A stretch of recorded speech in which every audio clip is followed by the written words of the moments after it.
இன்றைய முக்கிய செய்திகள் ஜனவரி 9 2026. 1. இந்தியாவின் முதல் ஹைட்ரஜன் எரிபொருள் ரயில் சோதனை ஓட்டங்களை தொடங்கியது. தூய்மையான எரிசக்தி முயற்சியாக இந்திய ரயில்வே ஹைட்ரஜன் எரிபொருள் ரயில்களை சோதிப்பதால் இது நிலையான ரயில் போக்குவரத்தை நோக்கிய ஒரு முக்கிய படியாகும். பகுப்பாய்வு இது இந்தியாவின் நிகர பூஜ்ஜிய இலக்குகள் மற்றும் போக்குவரத்தில் எரிசக்தி பல்வகைப்படுத்தல் முயற்சிகளுடன் ஒத்துப்போகிறது. 2. ட்ரம்ப் கால அமெரிக்கா 66 சர்வதேச அமைப்புகளிலிருந்து விலகுகிறது. இந்தியா ஆதரிக்கும் கூட்டணிகள் உட்பட பல உலகளாவிய அமைப்புகளிலிருந்து அமெரிக்கா வெளியேறுகிறது. பகுப்பாய்வு இது காலநிலை, சூரிய ஆற்றல் மற்றும் உலகளாவிய நிர்வாகம் குறித்த பலதரப்பு ஒத்துழைப்பை பலவீனப்படுத்தக்கூடும். 3.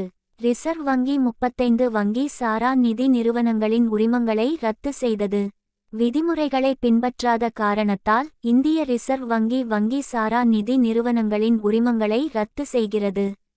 பகுப்பாய்வு இது நிதி ஒழுங்குமுறையை வலுப்படுத்துகிறது மற்றும் அமைப்பு ரீதியான அபாயங்களை கட்டுப்படுத்துகிறது. 4. இந்திய கடற்படை ஹால்டியாவில் புதிய தளத்தை அமைக்க உள்ளது.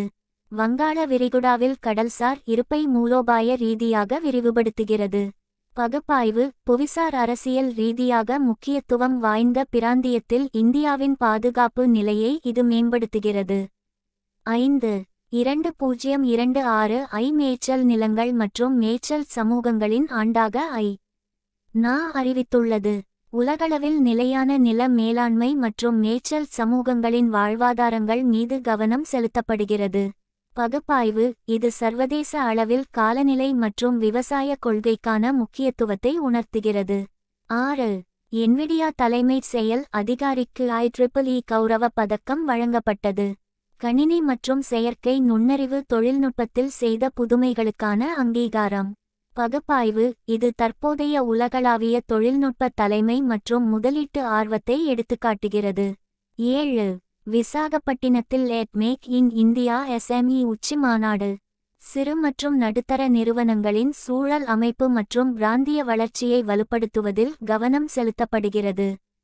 பகுப்பாய்வு வேலைவாய்ப்பு மற்றும் உள்நாட்டு மதிப்பு கூட்டலுக்கு சிறு மற்றும் நடுத்தர நிறுவனங்கள் மூலோபாய முக்கியத்துவம் வாய்ந்தவை. 8.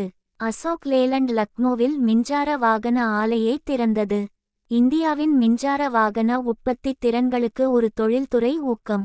பகுப்பாய்வு இது இந்தியாவின் தூய்மையான போக்குவரத்து மற்றும் தொழில்துறை வளர்ச்சியை விரைவுபடுத்துகிறது. 9. மகளிர் பிரீமியர் லீக் WPL கிரிக்கெட் இந்தியாவில் தொடங்கியது.